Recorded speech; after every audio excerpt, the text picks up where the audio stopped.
I have been absolutely obsessed. I don't know if you've heard, but there's been a viral Chase money glitch.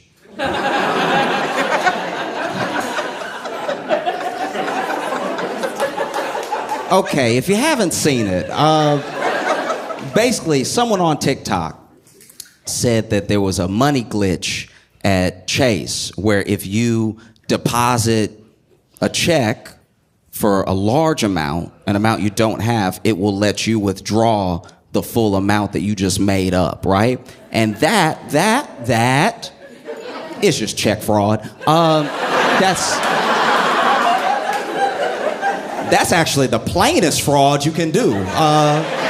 To walk up to an ATM and be like, I'd like to lie, please. That's not legal at all. And so I saw the TikTok and I was like, uh-oh, I hope nobody does this. I hope not a single person does this. I hope no one does it because it's the worst type of fraud you can do. I hope nobody does this at all. And then I went to Twitter and 6,000 people had done it. Like, in the time that I saw it, there were already people who were like, yo, we out here living. And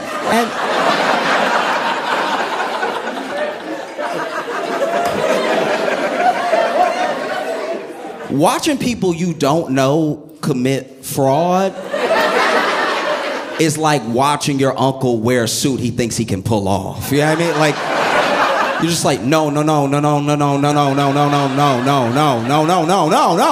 in front of everyone, not in front of everyone.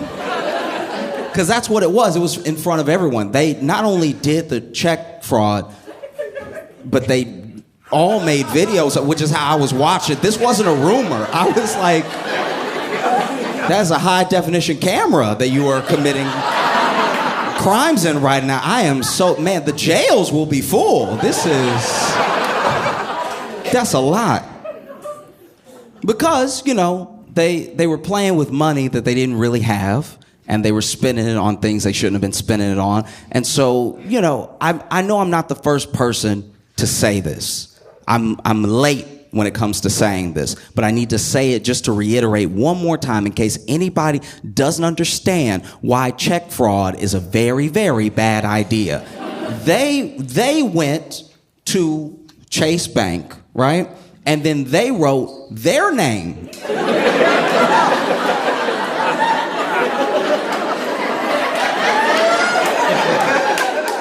all over a check. And then they went to their bank, which was Chase Bank, with their name on that check, and then put that fake money into their account, which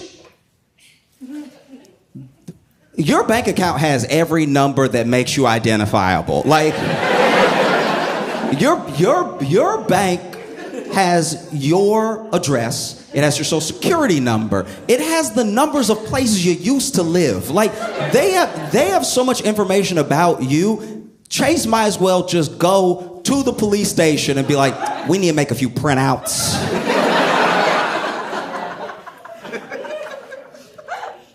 And so people were doing the check fraud, but then this is the other thing. This is what happened. This is why people started doing it, right? Basically, the glitch, as people were calling it, some of it was just straight up check fraud because they will give you a portion of the check because they haven't verified the check yet, but it's law that they have to make a portion available immediately, right?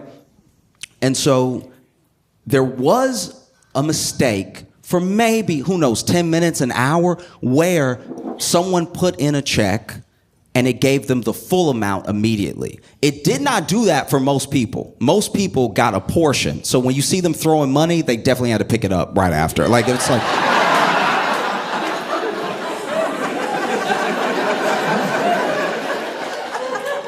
Don't let the internet lie to you. Like, they threw that money for the video, and then they were like, oh, God. Whenever I see stuff like that, I always think to myself, like, y'all didn't factor in the wind at all. Like,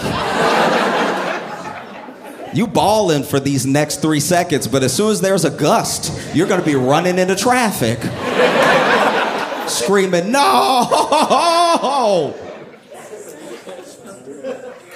And so basically, there was that side of the glitch. Another side of the glitch was that there were people who were also requesting loans, like pretty high loans.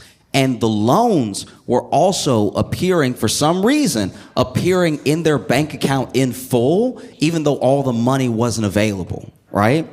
So that part is a mistake on Chase's part on the website. But what's actually happening when they were withdrawing the money was just a little bit was coming out. That little bit was just a portion of a bigger amount, right? But then Chase caught on pretty quick because they posted it to the internet, right? Which is where Chase also is.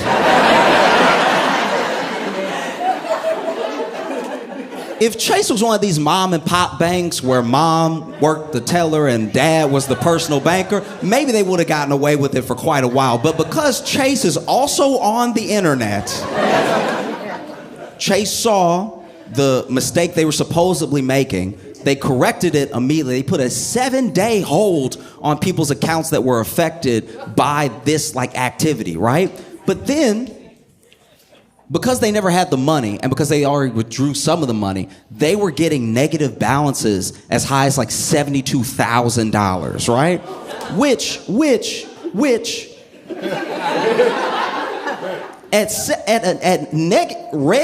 at negative red $72,000, I think I'm just gonna change my name.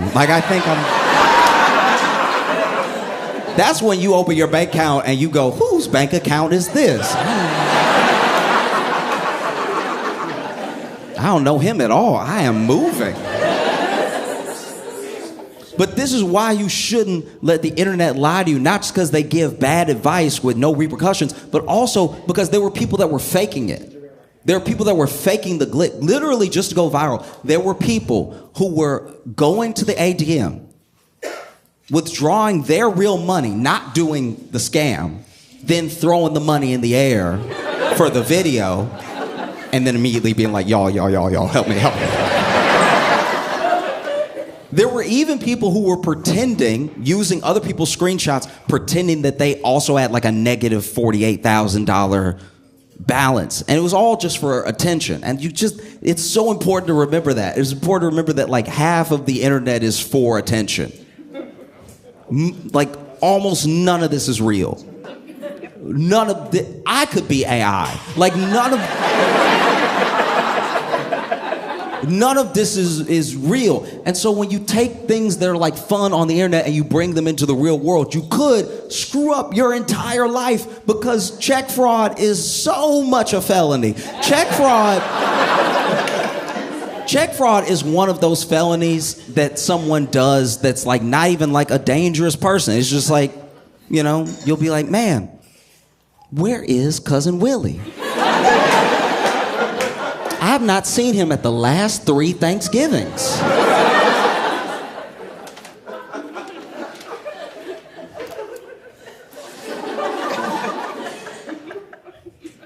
And then your grandma go, okay, so Willie, he got into a little bit of trouble at Bank of America. It was a misunderstanding with her. Because grandmas always try to make you seem less of a criminal. Grandma, you commit a crime and grandma be like, he had an accident.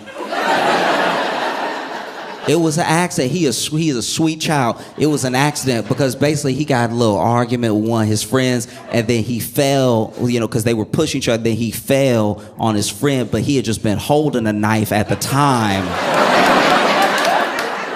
That's why we praying for him to get out, because I know his spirit. I know my baby, and my baby would never stab someone to death. My baby, how the police know he wasn't trying to get the knife out? You know what I mean?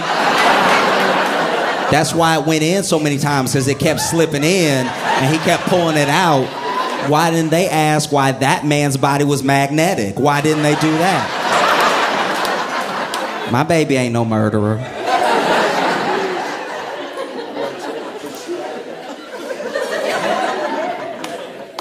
You do check fraud. Your grandma's like, that's not even his handwriting.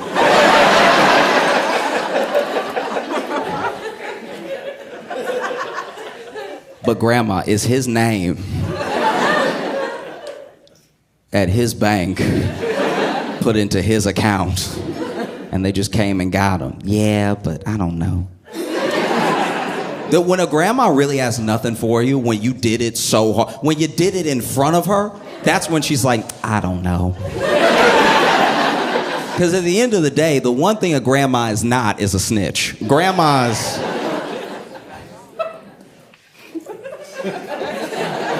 Okay. All right. So back in the day, so I grew up in Louisiana, right? And back in the day, we weren't friends, but I knew this kid, and he was like, this kid in my neighborhood was getting arrested, and it was a whole big scene because, like, basically, I don't know what he was getting arrested for, but the police thought that they needed 18 of them. Like, it was... I don't know what he did, but everybody showed up, if nothing else, just to watch. Like, that's... And that dude's grandma came outside screaming, like, he didn't do it. Typical grandma. He didn't do it. He didn't do it. And then she tried to fake a heart attack.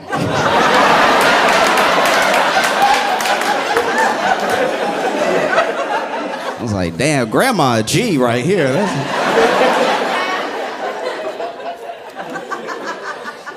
That's probably what G stands for, if you go back all the way. She was like, don't take my baby, don't take, oh no, my heart.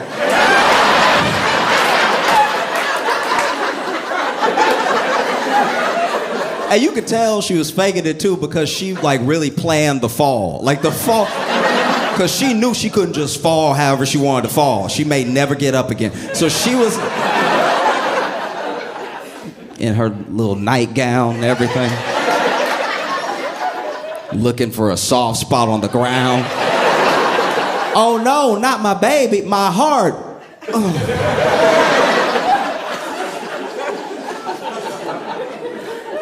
I just can't stress it enough. Please do not do wire or check fraud. It's like, it's so easy to not do.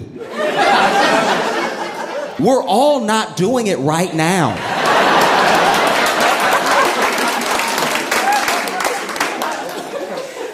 And I don't want to, look, I'm not coming from some holier than thou place either. I understand crime. I understand why people do crime. Like, if you've ever been broke, you get crime. Crime makes so much sense if you're broke. I don't understand when rich people do crime because they already have things. Do you know what I mean? If you do crime as a rich person, you're really doing it for the love of the game.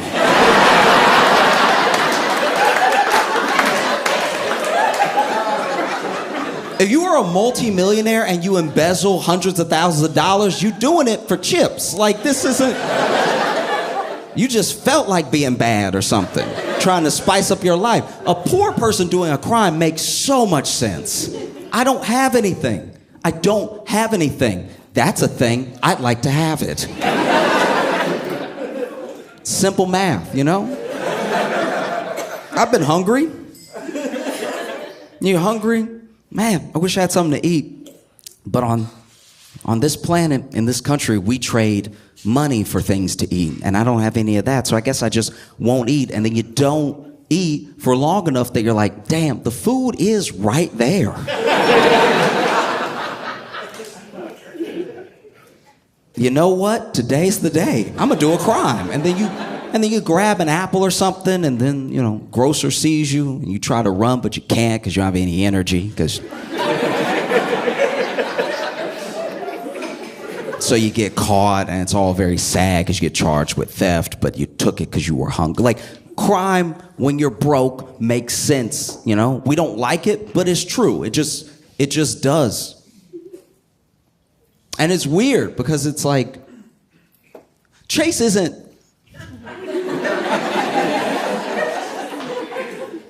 Chase...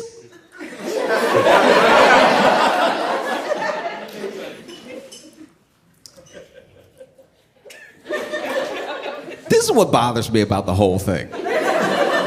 It was dumb of these people to do it. But to do it to Chase is like weirdly full circle.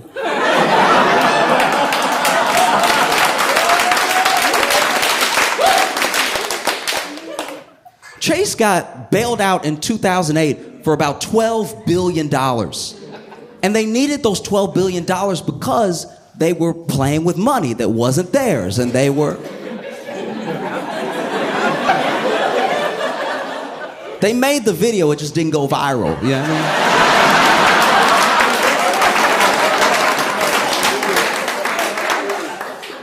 mean? So it just, I don't know, there's a deep irony in that like, you know, one of the major powerhouses, probably the biggest bank in the country that contributed to near financial collapse, is gonna go ahead and get theirs back from some of the people that they made poor. It's pretty harrowing, you know? But every single one, I don't care if you were a kid, if you were grown, there was a line, by the way. There was a line at the Chase ATM, so a lot of people were doing this at once. There was such a long line. Okay, I didn't know about the scam until late. I am late when it comes to everybody doing this. It's already over and Chase has like settled it and they're probably gonna go get their money back. But I was in line one of the days and I don't look like I wouldn't do it.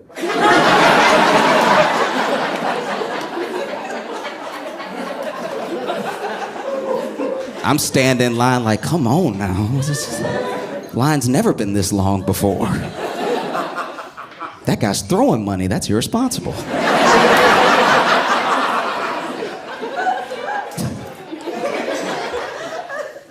No. It's just, you know, you should know. I don't care your age. I don't care if it was on the internet or if it was a rumor you heard in real life. You should know that you cannot just take money that's not yours as a poor person. If you want to steal millions of dollars, you need to already have millions of dollars.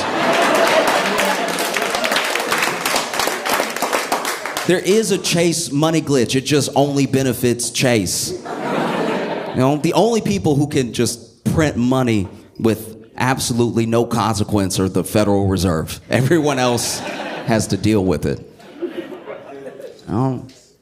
That's a tough one. It really is. Because I think about how some people are like actually in real like felony trouble. I don't know what I would do if I committed a felony, but I was just joking. This is a terrible predicament to be in. Some of these people are like 20, you know? They're like, guys, I don't know, I just wrote too many zeros, my bad.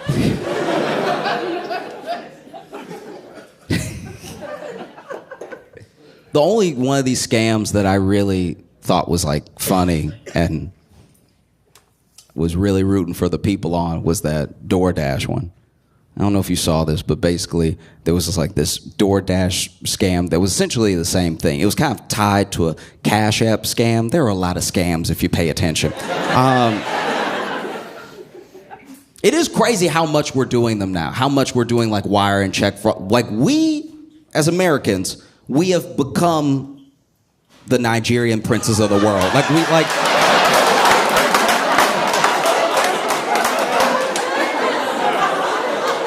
Because I know Nigerians. I know Nigerians from Nigeria. And they are like, what is happening over there? Do you need us to send you something? Like, this is...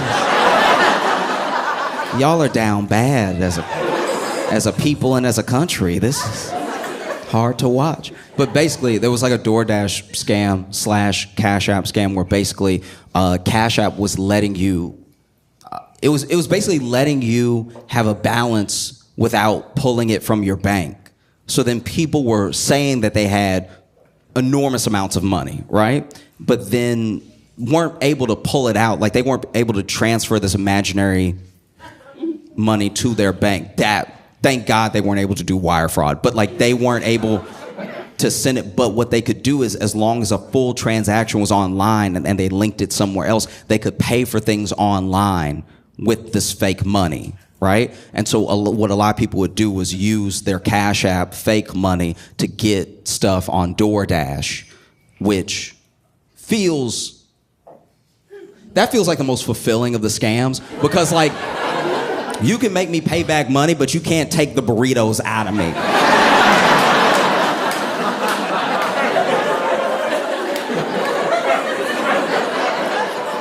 You know what I mean? Like when the police come, I'm gonna be full, all right? And when they put me in the car, that car's suspension will be in trouble.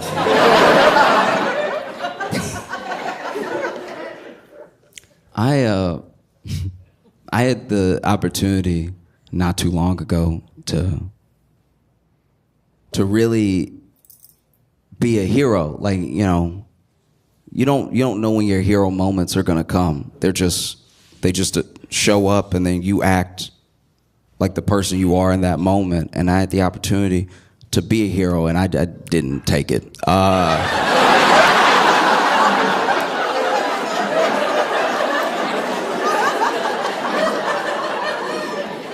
I looked that moment in the face. I was like, you must be looking at somebody else. I don't know what to tell you. This is bad. Basically, I was at a friend's house, and while I was there, some other people basically broke out into a fight. And like a real fight. We're not arguing. No one's talking anymore. Fists going and everything. And there was a moment where I could see a gap. I could see a pocket where I could have broke it up.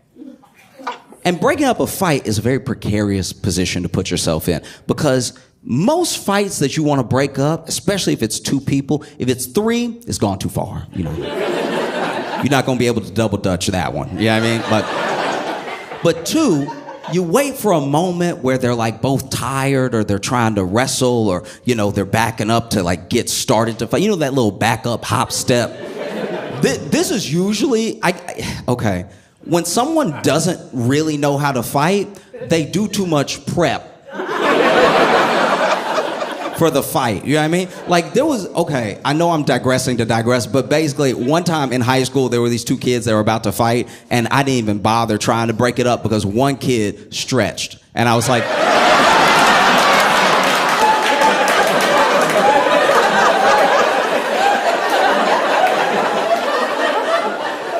nobody that's really about to beat you down goes, oh, okay, you about to get it.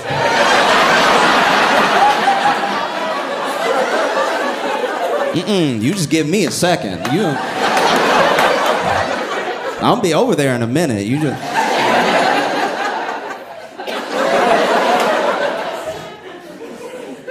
And so, said all that to say that, you know, there was this moment where they were backing up, and one of them, you could tell he couldn't really fight because his hop, when he was backing up to prep, looked weird, right? Because he didn't hop like, you know, like if somebody can really box, or if they've got like some movement, some footwork, they have the little hop. This dude went, okay, then here it is then.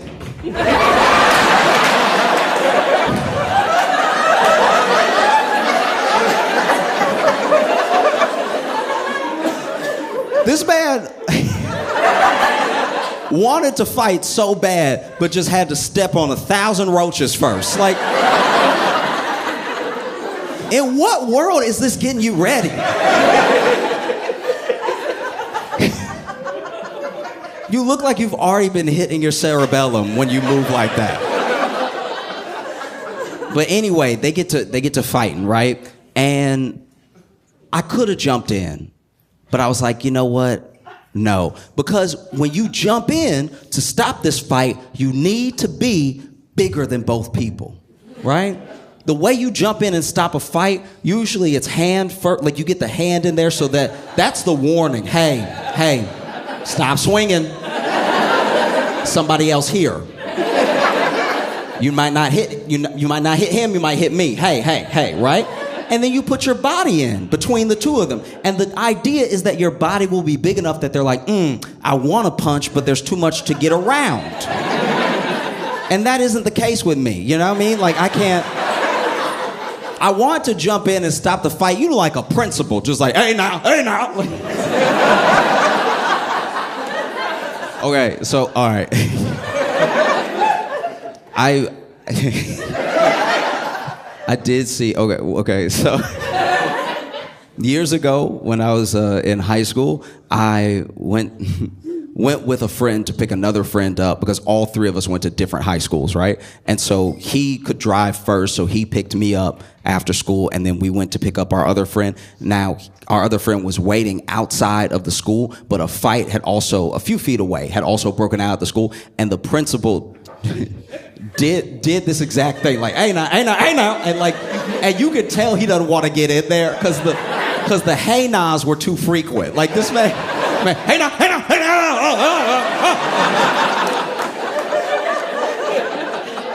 But he stopped the fight because he was just being too big for both those boys to get at each other, right? And I don't have that. Like, if I jump in, I will catch a stray. Like, I'm gonna walk right into a fence. Brothers, please.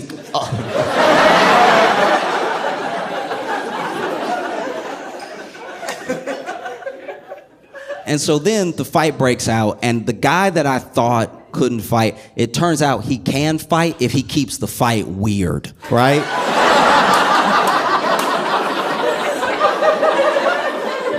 Because in fighting, in hand-to-hand combat, in battle, right, you use what you have. You use your hands, fists, elbows, knees, shins, foot, everything that you can. If you wrestle them to the ground using your weight, using leverage, there's just lots of going on with your body when it comes to a fight. But what I've never seen, and I watch fighting, I watch combat sports, I like watching boxing, I like watching kickboxing. I've seen people who can kickbox in real life in like a street fight. I've seen people who can box in real life in a street fight. I've seen people use their knees, like Muay Thai moves, elbows, all that stuff. I've never seen somebody who just grabs.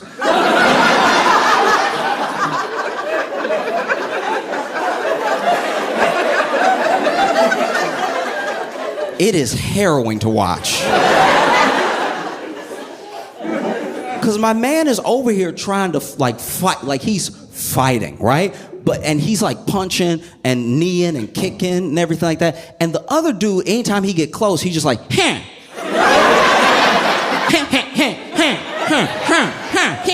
So now this dude punching while also being hella uncomfortable.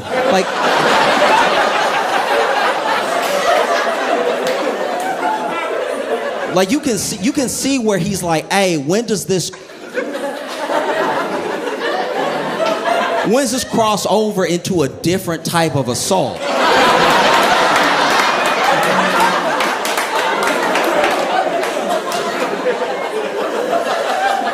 you know what I mean? Because like because at one point the dude was trying to dodge a punch and then like grab, and I think he thought he was doing kung fu. Because, you know, you've seen the movies where they're like, ha, and then like just Black Panthering you up, you know what I mean? This dude at one point went to dodge a punch, but clearly, we could all see it, clearly grabbed the inner thigh of the dude he was fighting. And you see that dude miss with his punch, but also be like...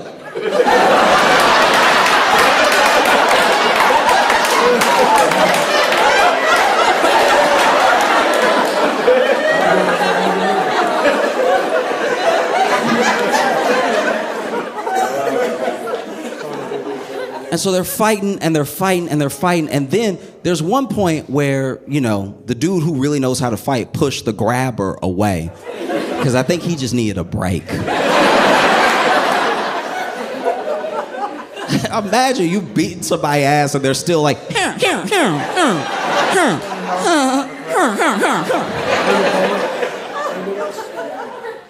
it's devastating. And so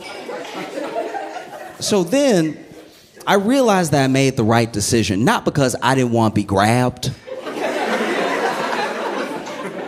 but also I knew I made the right decision because when they re-engaged, the dude who knew how to fight, okay. I should laugh, but all right. I knew I made the right decision when the dude that knew how to fight threw a microwave, right?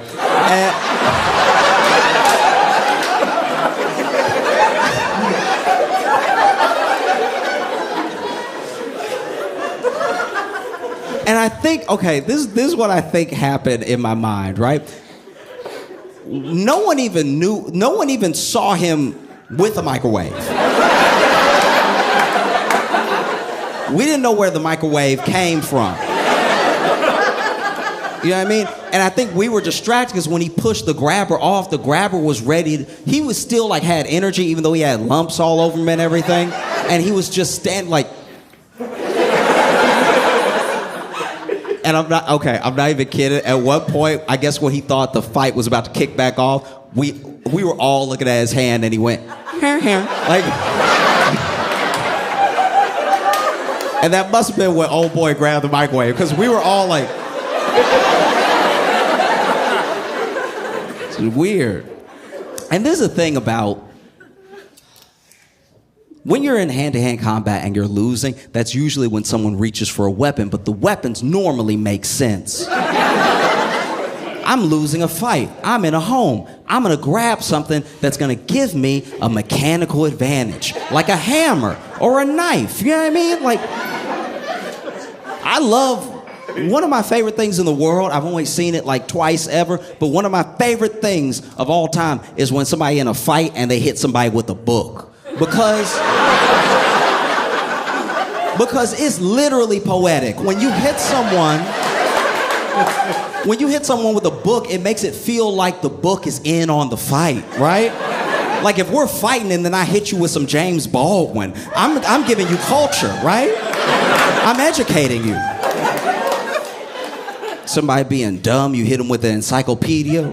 Read. You know? Somebody talking crazy, you hit them with a dictionary. You're literally giving them better words to use. But the thing about a microwave is that when it's coming at you in the air, it's all corners.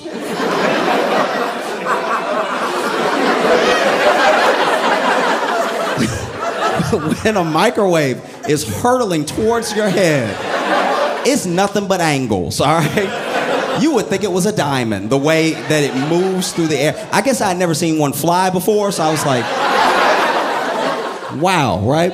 And so then, the best you can hope for, if you can't catch the microwave, if it's coming at you too fast and spinning too hard for you to dodge or stop it, is to just get hit with a flat surface, right? The best case scenario is that you get hit with a microwave that's coming at you door first, like a window. That feels like it has the most give to it. But that didn't happen at all. This dude threw the microwave at the grabber, and that dude got hit in the head with the popcorn button. And I've never seen a person shut off faster, right? Like, this dude caught a microwave in the head, and you just saw him go. Like, I've never seen someone go limp that fast, right?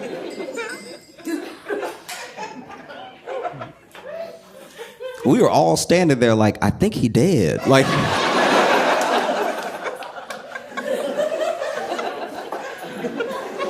the only reason we knew he wasn't dead is that finally, after like 30 seconds, which 30 seconds when you think you're looking at a dead body is forever. That's... When you think that somehow you might go to jail too, you've been looking at that body all day. But he was clearly like down for 30 seconds, and then we just saw him be like, oh. So, he's fine.